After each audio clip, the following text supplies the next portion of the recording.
show you were dreaming about? Go back to sleep. I enjoy that type of radio. It is a group of people brought together because they share a common belief in what government should be like. We don't need your education. We don't need your thought control. That's a talent. He's wacky, he's zany. Wacky and zany. It's another wacky and zany show. Good morning, Armstrong County. I'm David Croyle. Glad to have you with us today on the ride. It's 6 past the hour of 9 o'clock as we're live from our WTYM studios right here on the big 114 South Jefferson Street. That's the building without the marquee now. Yeah, our big marquee that's been there since the 1950s decided that it was time to be brought down. So it was brought down over the weekend. So when you're driving by, you're going to look up and say, what's different about that building? Well, you'll see it. So there's still a lot of work to do, but you'll see what's going on. Right now outside, 71 degrees. It's going to be hot and humid. It's even going to be worse tomorrow. In fact, they're predicting by Friday that we're going to have some heat advisories in effect. So we'll tell you more about that from the National Weather Service in Pittsburgh a little later on in the program. But first of all, you're home and the kids are home from school and all this fun stuff is happening. Yeah, they're acting like a bunch of feral cats out there, and getting into each other. They won't listen. They fight and they raise your blood pressure. But my guest this morning says, hey, it's not their fault. Yeah, you heard me right. It's not their fault because he says it's your body's chemical reaction to stress that's adding to their bad behavior. Okay, he's the author of Back in Control, A Surgeon's Roadmap Out of the Chronic Pain, and we're talking today with Dr. David Handsome. Good morning, doctor.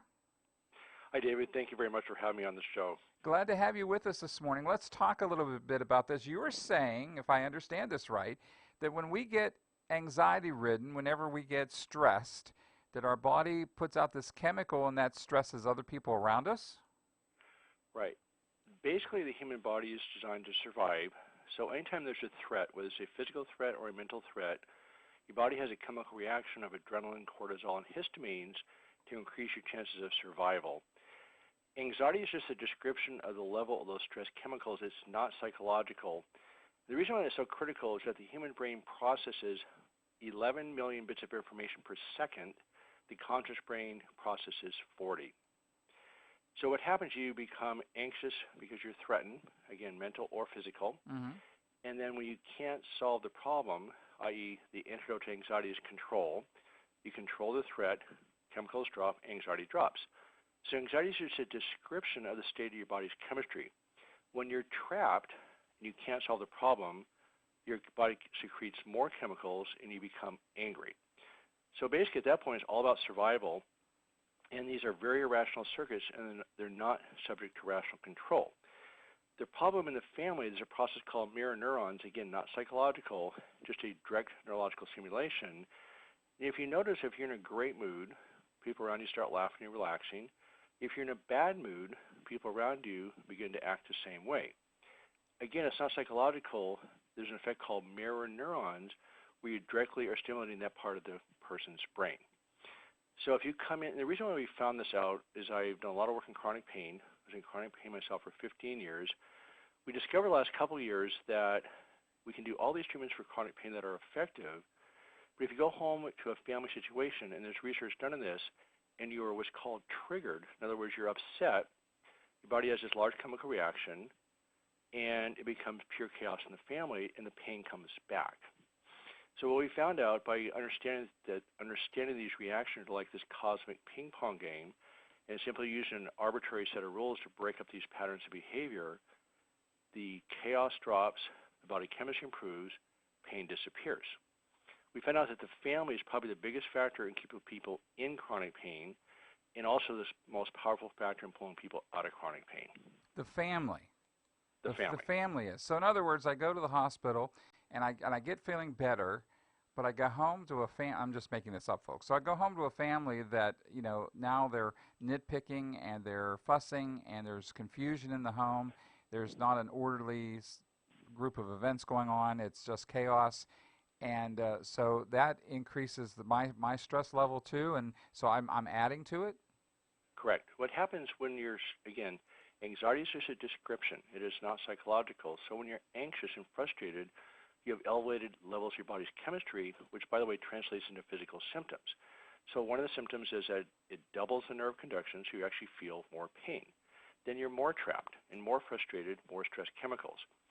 So the key to solving chronic pain is actually connecting to your own capacity to heal, which allows you to regulate your body chemistry from a stress profile to more of a normal or relaxation profile. So when your body's full of oxytocin, the love drug, serotonin, antidepressant, dopamine, the reward drugs, it's a great chemical state, right? Your body functions better, your sense of well-being goes up, but most importantly, when you're in that state of body chemistry, it actually directly affects your family. And it's not hard, it's a little complicated, but just with our length of time, I would like to just share the ground rules of trying to solve that problem. Sure, let's do it. Okay, so basically the bottom line is the essence of solving chronic pain is actually optimizing your body chemistry to more of a play profile than a stress profile. Remember, most stress that's stressful is actually not solvable. So stress isn't the problem, it's a chemical reaction to it. At the end of the day, you want to feel safe. So the first role of the human body is to survive. And the second thing is to feel safe, which is a corollary of survival. In the family, the first thing you want to do is create a haven of safety. Now, this is true for everybody. It's just simply magnified in chronic pain because people in chronic pain are trapped, they're angry, and they're frustrated. So the family becomes targets. What's ironic about the human existence is that social connection is a huge, critical, basic need, but the deeper the connection, the deeper the triggers or the things that set things off. So it's just an arbitrary set of rules. Again, it's a massive battle between the unconscious brain and the conscious brain. So the rules are arbitrary. This is not about counseling, and everybody's going to do this differently. But the first concept is never discuss your pain, don't complain, don't criticize, don't give unasked for advice. Well. Never discuss your pain. So I'm in pain, but I don't talk about it. Absolutely not. Because that's the opposite of psychologists. Because psychologists say, well, we should be talking about it. Correct, and that's the problem. Because you have to think in terms of neuroplasticity instead of psychology. Because if you talk about the problem, your attention's on the problem. So what happens? Your nervous system actually develops in that direction. So that's what's paradoxical about the process. We've watched hundreds of patients who go to pain-free, but the key issue is that the mental pain is a bigger problem than the physical pain. So it turns out that anxiety is the pain, and if you want to discuss it, you actually reinforce it. Your brain changes every second. It's called neuroplasticity, and if your attention's on the problem, you actually reinforce the problem. So psychology is a wonderful adjunct to guide people moving forward, but therapy, discussing the problem over and over and over again, is extremely counterproductive. Okay. First time I'm hearing that. Let me tell you, and I've had a lot of people on this show, but that's the first time that I've heard that advice. So let me just kind of jump to another part of this because in Armstrong County, as well as the rest of the nation, we're dealing with drug abuse.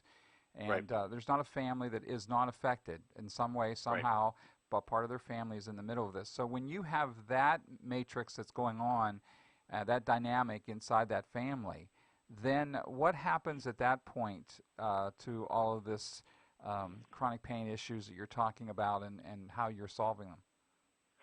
Well, first of all, 40% of my entire practice was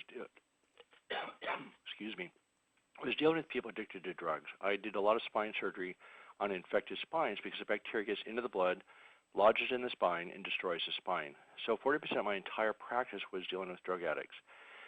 And let me say this, people addicted to drugs. Nobody wants to be addicted to drugs. So the driving force behind drug addiction is anxiety, mental pain.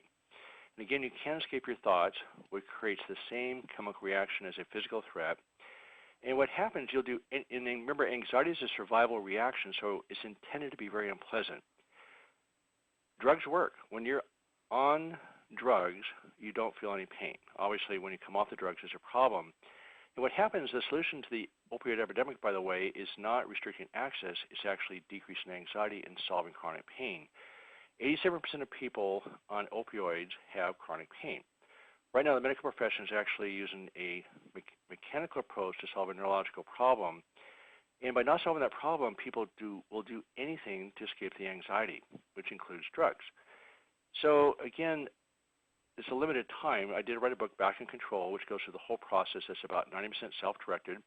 There's a website, backincontrol.com, but the key issue is to calm down the stress chemicals, i.e. the anxiety. then the need for medications drops down dramatically.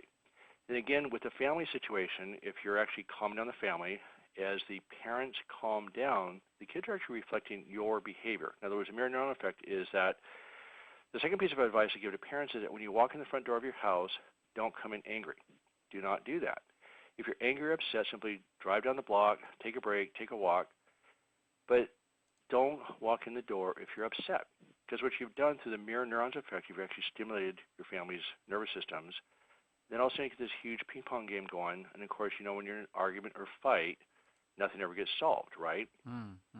And so it's really key from the mirror neurons effect to take the deep breath, calm down, and just decide you're simply not going to walk in the door until you're calm. Because the rest of the evening is a problem. The other rule is to create a safe haven. So if you're going to argue or fight, take it outside. One of my staff actually just sent their teenagers to the garage, and when they're done fighting, they come back in. But each person has a right to actually enjoy their home. You need to create a safe place because you're in chronic pain. You're not safe from your pain. You're not safe from your thoughts. And then you want to be safe. And so one of the first things you do to create safety is create a haven of safety at home. Again, no criticism, no advice, no complaining, no discussion about the pain. Take the arguments outside. Every person has a choice of doing that. So you say, well, I can't do that. Well, you can suppress the anxiety or frustration because those are survival reflexes that are not going to go away. But you don't have to make your family the target of a bad day at work. There are people, though, and I grew up in a home that kind of did practice this. So I mean, I knew my mom and dad occasionally would, have an argument or disagreement, but in my life, it didn't raise to a level of like they didn't banter back and forth. They didn't exchange quips whenever they were upset with each other. They would just not talk for a while, and so that's the way I grew up. Well, unfortunately, those are not the mates I picked, and there was one specific person who grew up in a family, and they did quip, and they did argue, and they did demonstrate their anger. And that is really difficult because, right. When you know you're coming home to that right. is extremely difficult to handle because you are already wired knowing you're going to come home to somebody being upset. So you've already got this thing in your head, and when you walk in the door, you're looking around to see, okay, which ball do I have to volley first, to get around this. So what about these people that are stuck, doctor? I mean, they're you can't just turn around your family and say, okay, get out of here. I mean, in the literal sense. So how do you teach the family we can't have this? Well, first of all, it turns out that chronic pain, again, mental pain, is solvable, and that's what the book and website's about. It's a sequential process. The only block you're literally changing your brain. You're stimulating your brain to actually change structure so you don't have as much reactivity to it. But what happens, one of the rules is ask every member in the family to engage in the process, but separately. So the rule about not discussing your pain, arguing or fighting is absolute. In other words, you can't, as you know, when you get an argument, you can't actually solve it. And I don't have the exact answer for that, but all I can tell you is that you can only control yourself. So visualize the other scenario that you just described is that your family's relaxed, having a good time. You're walking through the door. Do they dread seeing you?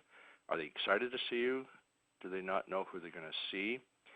So that's what all you can do. And so that's the number one thing is look at your own behavior and realize that your family and close relationships are reflecting your behavior again through this mirror neurons effect.